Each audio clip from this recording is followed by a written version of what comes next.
Olá, essa é a apresentação do nosso quarto projeto para a disciplina de Sistemas de Controle. O grupo é composto por mim, Evaniele Aureliano, pelo Everton e pelo Gustavo Henrique. A gente vai estar iniciando um diálogo, um debate sobre o lugar geral de raiz e sobre o projeto de compensadores para o nosso circuito. Nós iniciamos essa quarta fase com a análise do circuito 3, um circuito que a gente já vem analisando durante todo esse semestre. Ele possui essas duas impedâncias características, os valores de resistência e capacitância dados pelo professor. E, além disso, a gente também considerou para a nossa função de transferência o cancelamento do zero em zero e consideramos o ganho positivo para a nossa função. Nessa primeira etapa do nosso quarto projeto, foi solicitado que a gente fizesse o esboço manual do lugar geral de raiz, o LGR, do nosso sistema.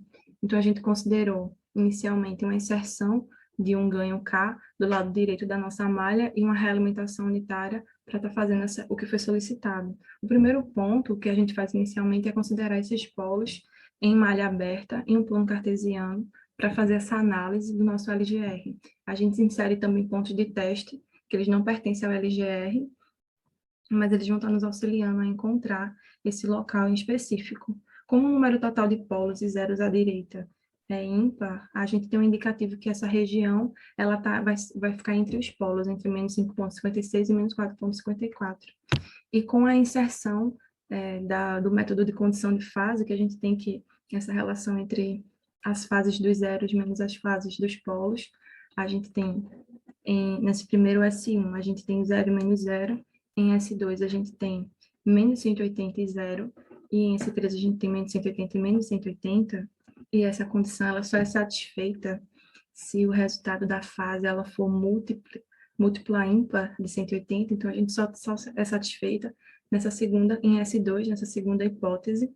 Então, em S2, a gente tem o nosso lugar geral de raízes. Depois dessa definição, a gente faz a análise das assíntotas. Então, a gente tem a quantidade de polos, que é igual a 2, que é maior que a nossa quantidade de zeros, que a gente não tem nenhum zero. Então, n menos m é igual a 2. Então, a gente tem dois ramos que tendem ao infinito, que eles vão ao infinito. E quais seriam os ângulos das nossas assíntotas, né? A gente tem alfa1 igual a 180, dividido por n menos m, e depois multiplicando por 3, a gente tem 270. Eles são simétricos em si, né?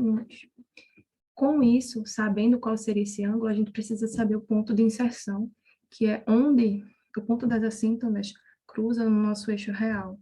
Então, a gente vai ter, que vai ser o somatório dos polos em malha aberta, menos o somatório dos zeros em malha aberta. E a gente dividido por n menos m, e a gente vai ter o valor de menos 5,05. O ponto de inserção, ele condiz com o ponto de partida também do LGR. E como é que a gente encontra esse ponto de partida? Como a gente tem dois polos na malha aberta, eles são adjacentes sobre o eixo real, eles estão presentes no eixo real, e o segmento entre eles, esse segmento faz parte do LGR, então a gente tem um ponto de partida no meio disso, né? Entre esses pontos. Então, a gente encontra esse ponto através da equação característica de malha fechada, considerando, então, 1 mais GS vezes K igual a zero, a gente estipula o valor de K, faz a derivada, e encontra 2S mais 10,1, encontra menos 5,05. Então, condiz o ponto de partida com o ponto de inserção das assíntotas da nossa função. A gente pode ver no gráfico, a gente pode ver nesse gráfico em plano cartesiano, tanto a tendência a mais infinito, menos infinito, nos ângulos de 90 e menos 200 e menos 90, no caso 270, e os nossos polos em menos 5,56 e menos 4,54, dessa forma. E dando continuidade ao nosso projeto, foi pedido que a gente determinasse o valor de K para os polos especificados com as definições previstas anteriormente, como o overshoot máximo de 10%, no caso, o nosso valor de MP seria de 0,1, e um tempo de estabelecimento de 2%. A gente tem que ser CDS, né, que é a nossa função de transferência em malha fechada, e a gente tem que encontrar, a partir daí, com o valor do overshoot máximo, a gente encontra o valor de QC, do amortecimento do nosso projeto. Como a gente tem o tempo de estabelecimento de 2%, e já obtendo anteriormente o valor de QC de 0,59, a gente obtém agora a frequência natural do nosso projeto, no caso o ômega, que fica igual a 3,384 rádio por segundo. Os polos complexos desse sistema subaamortecido, eles podem ser calculados por essa equação que a gente tem aqui embaixo, de menos que si vezes ômega n, mais ou menos ômega n, vezes raiz de que si ao quadrado menos 1. E a gente tem dois polos complexos do nosso sistema. E como esses polos do sistema, eles são especificados, eles estão fora do nosso LGR, não existe um valor de K que possa atender essas especificações. A gente pode mostrar também no nosso plano cartesiano que eles não existiria um valor que atendesse, um valor de K que atendesse esses polos calculados. Olá, meu nome é Everton e nesta parte do vídeo nós vamos projetar o compensador para que o nosso sistema tenha um overshoot máximo de 10%, com um tempo de estabelecimento de 2 segundos no critério de 2% e um erro em regime permanente de 0,5%. Primeiramente, nós vemos que os nossos polos complexos desejados eles não passam na LGR, então nós temos que deslocá-la para que a nossa LGR comporte esses polos desejados. Primeiramente, nós adotamos um zero na posição de menos 15 e pela condição de fase nós calculamos a posição do nosso polo, que será igual a 1,15. E pela condição de módulo nós encontramos o K do nosso compensador, que será igual a 0,143. Sendo assim, a função transferência do compensador será igual a 0,143 vezes o nosso zero em menos 15 e o nosso polo em menos 1,15. Para as assíntotas, nós teremos duas assíntotas uma em 90 graus e uma em 270 graus.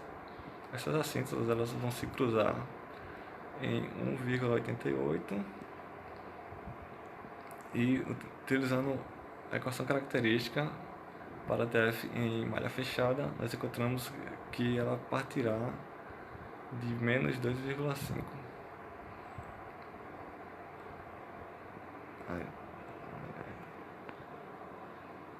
Agora, para que o nosso erro seja de 0,5%, nós precisamos de um novo compensador para que ele corrija esse erro. E pelo teorema do valor final, vemos que esse erro ele tem que ser de 0,0125. Encontrando nossa relação ZC sobre PC, vemos que ela é igual a 107. E para esse compensador, o nosso polo ele tem que ser próximo da origem. No caso, nós escolhemos PC igual a 0,01 e pela relação encontramos o nosso ZC igual a 1,07. Já para o nosso K, pela condição de módulo, o nosso K foi igual a 1,168 e para as assíntotas do sistema em malha aberta, temos que ela partirá da posição 2,405. E para o sistema em malha fechada, utilizando a equação característica, temos que ela partirá de menos 2,01 e cruzará os nossos polos desejados. Olá, meu nome é Gustavo e eu apresentarei o script desenvolvido para a simulação computacional do nosso projeto. No item 1, nos é solicitado obter o LGR do sistema em malha fechada com realimentação unitária e ganho K na malha direta. Aqui nós vamos, então, declarar inicialmente o numerador em malha aberta, o denominador. Aqui eu vou salvar as raízes do denominador, que serão os nossos polos, e utilizaremos a função rlocus para imprimir o LGR graficamente. Esse é o LGR da nossa função, do nosso sistema dinâmico em malha fechada. Nós temos os polos em menos 5,556 e em menos 4,545. Nós temos aqui dois ramos tendendo ao infinito, cruzando o eixo real em menos 5,05. No item 2, nos é solicitado o valor de K que garanta ao sistema um overshoot máximo de 10% e tempo de estabelecimento de 2 segundos no critério de 2%. Aqui, então, nós vamos declarar o tempo de acomodamento, 2 segundos, o overshoot máximo de 10%, nós vamos calcular o coeficiente de amortecimento, calcular a frequência natural do sistema, e aqui nós vamos obter os dois polos, que é o par de polos complexos em malha fechada. E aqui nós vamos imprimir o nosso LGR com esse par de polos dominantes em malha fechada. E aqui nós notemos que esse par de polos dominantes eles não estão contidos no LGR. Por isso, não haverá nenhum valor de ganho K que permita as premissas estabelecidas. Item 3, nos é solicitado projetos compensadores e seus respectivos LGRs. No primeiro compensador a ser projetado é o de atraso de fase, visando ajustar o overshoot máximo e o tempo de acomodação. Quando nós analisamos o LGR, já que nós queremos movê-los para a esquerda, para que ele contenha os polos dominantes em malha fechada, nós temos que adicionar um zero no lado esquerdo do LGR. Então nós adicionamos um zero em menos 15. Aqui nós calculamos a condição de fase do compensador, para poder então calcular o polo do compensador. Aqui nós calculamos o Kc, que é o ganho do compensador via condição de fase de módulo. E aqui nós declaramos o numerador da nossa função com o compensador e o denominador. E aqui nós vamos imprimir o LGR e os valores encontrados. Esses são os valores encontrados, o ZC que nós determinamos. O polo do compensador ficou em aproximadamente menos 1,15 e o ganho do compensador ficou em aproximadamente 0,14. Essa é a nossa função de transferência com o compensador e esse é o nosso LGR, com o zero em menos 15 e o polo em menos 1,15 adicionados. O segundo compensador adicionado foi visando corrigir o erro em regime permanente. Aqui nós declaramos a amplitude do degrau de entrada, nós encontramos o erro esperado, que é 0,5% do valor de entrada. Aqui nós vamos calcular o erro antes da compensação do sistema e vamos exibir. Aqui nós vamos declarar a função ZCPC para então, determinado o polo em 0,01 menos 0,01, bem próximo da origem, nós encontramos o nosso zero do compensador. Aqui nós vamos calcular o ganho, né, o K, do compensador via condição de módulo. Aqui nós declaramos a função de transferência com o compensador, com o segundo compensador, o numerador, o denominador, e aqui nós vamos imprimir os resultados. Bem, aqui são os valores encontrados. O polo do compensador ficou em menos 0,01, como nós determinamos. De acordo com a relação, nós encontramos o zero do compensador em menos 1,06, bem próximo. E nós encontramos o ganho de 1,17, bem próximo de 1, de modo a não influenciar a posição do LGR, não influenciar muito. Essa é a nossa função de transferência com os dois compensadores. E aqui nós temos o erro antes da compensação, ele estava em 0,87, e após a compensação, o erro era esperado ficar em 0,0125. Então aqui nós temos um erro menor do que o projetado, o que é muito bom. Aqui foi feita a simulação dos sistemas no Simulink para obter a resposta destes à aplicação de um degrau de amplitude 2,5 na sua entrada. Aqui nós temos o código de obtenção dos sinais. Apesar de que nós temos quatro impressões gráficas, nós vamos mostrar apenas a última, que é essa aqui. Essa curva azul é a resposta do sistema sem nenhuma compensação. Notemos que o overshoot dele já atende às premissas do projeto. Porém, aqui na curva vermelha, nós realizamos a compensação para estabelecer o overshoot em 10% e o tempo de acomodamento de 2 segundos.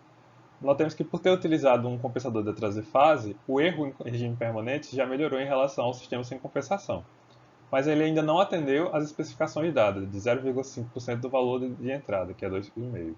Então nós realizamos uma nova compensação, que é justamente essa curva amarela, a curva em resposta do sistema ao degrau de amplitude 2,5 com os dois compensadores, e por ter utilizado o compensador de atraso de fase, ele piorou a resposta transitória. Ela não atende mais as especificações, mas ainda não piorou tanto assim, e o erro ele ficou melhor do que o esperado, ele está menor do que o mínimo esperado, o máximo. Então nós nos demos satisfeitos com esse sistema com duas compensações, e é isso. Esse é o nosso projeto. Muito obrigado.